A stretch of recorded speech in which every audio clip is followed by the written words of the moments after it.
Coming up after 7 o'clock this morning, we'll be talking flammable flats. A housing association has been told to start removing dangerous cladding from a block of flats in Woking by the end of the year or face a fine. We'll be speaking to somebody who lives inside that particular block, who has, as you might imagine, rather strong feelings on the subject. Breakfast with Leslie McCabe. BBC Radio Surrey. And you can always get in touch on the telephone. This is the number to call. Call 0800 587 1046. BBC Radio Surrey.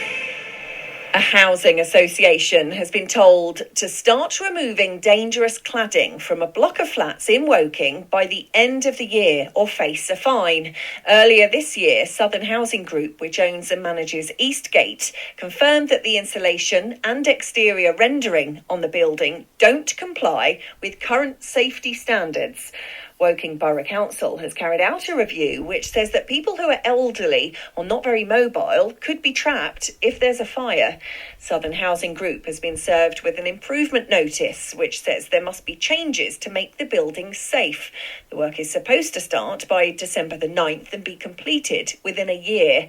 But what's it like to be someone living inside Eastgate? I've been speaking to one of the residents, Rob Burberry. We had a knock on the door late in the afternoon on Friday the 25th of October last year, and it was a representative from the Housing Association who basically was hand-delivering letters. I read it while he stood there in disbelief, to be honest. Obviously, fire safety in high-rise developments is an enormous agenda after Grenfell. And in fact, if it wasn't for Brexit and the other issue of a pandemic, I mean, this would be on front pages every day because there are estimated to be over 500,000 people across the country living in flammable flats. It's just unbelievable. And I held the letter in my hand and I turned round to the bloke from the Housing Association because we're shared ownership. I said, you know how this sounds, don't you? I mean, what can he say? What can I say? Yeah. What did it actually say in the letter? It danced around the issue. It was using words like fire safety concerns or, it wasn't talking about this is your problem. In that letter, they were saying they were putting 24-hour-a-day fire wardens, fire marshals in the block. And they've been here ever since. What was the reaction of the other people who you share the block with? There was some concern. But I think when people got really worried was on Sunday, the 19th of April this year, when there actually was an incident. It turned out that it was just a smouldering, a cigarette in a bin, basically. So the fire alarm went off. And because by then, obviously, we knew that, the building's not safe. So we evacuated. We live on the 6th floor. So if you imagine it, that we're evacuating down the stairs, we can smell smoke. There's a father in front of me carrying his young daughter, and it is the closest I could imagine to what it would have been like that night in Grenfell. People walking down the stairs, carrying their young sons and daughters, with the smell of smoke, but worse in Grenfell, actual, real ferocious flames.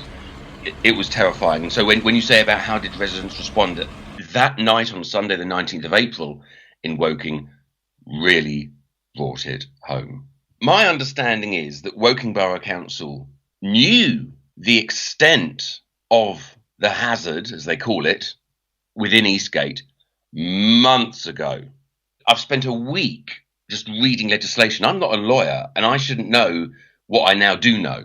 But and just to be a geek for a while, under Section 5, subsection 1 of the Housing Act 2004, a local authority has a duty to act.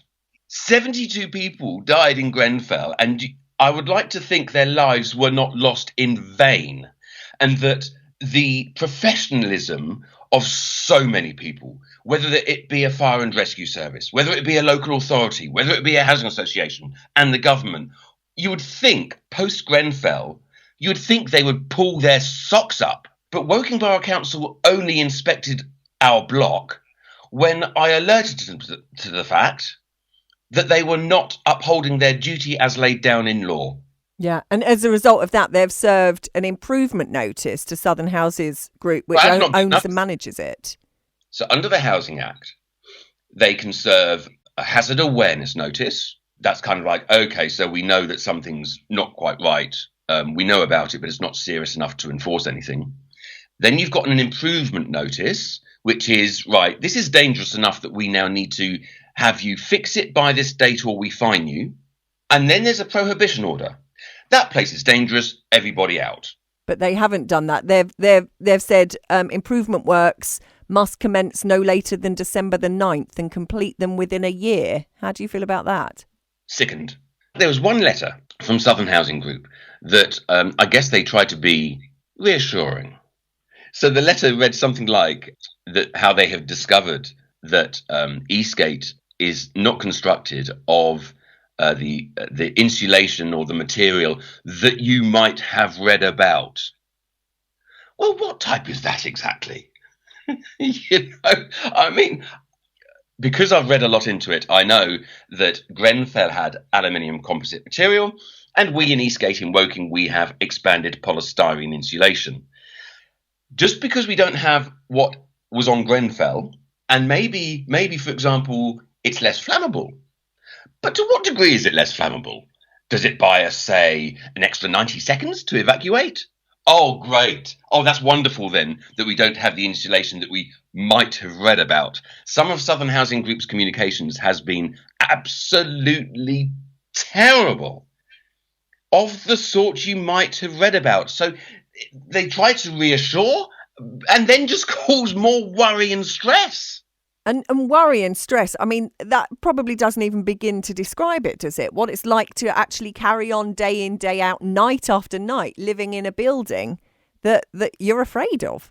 Yeah, mental health has not been good would be an understatement. I suffer from post-traumatic stress disorder. I don't mind saying this.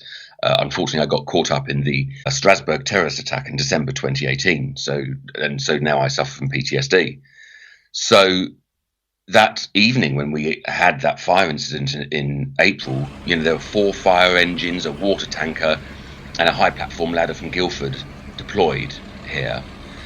And all those blue flashing lights, I was standing in station approaching Woking, but actually having flashbacks to when the restaurant was locked down in Strasbourg. So mentally, it's having an enormous impact. And sadly, it's not just that. Southern Housing Group sent a fire alarm engineer here in June, but failed to inform the residents. So it's a weekday morning. Obviously, we're pretty much still locked down in a flammable flat. And the fire alarm goes off. And then it goes off again. And then it goes off a third time. We have a residents' WhatsApp chat group. They were worried. People were worried. Is this real? Do we need to evacuate? I now get triggered by alarms and sirens. Yeah. I couldn't function properly till lunchtime through worry and stress of knowing that, that the fire alarms in this block, when it sounds, when you're in your office or when you're at your school and they're just fire drills, and you almost laugh at a fire alarm, really, because it's always just, false alarm. When you hear a fire alarm in this block in Woking, it carries a whole different meaning. BBC Radio Surrey did ask to speak to the Borough Council and Southern Housing Group this morning, and we were told no one was available. In a statement, Woking said the works are complex and will take time to plan, design and deliver.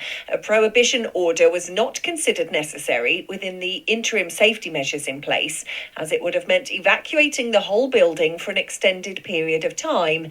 The council also says delays caused by the ongoing pandemic meant that the improvement notice was served to ensure the works are completed by the end of 2021.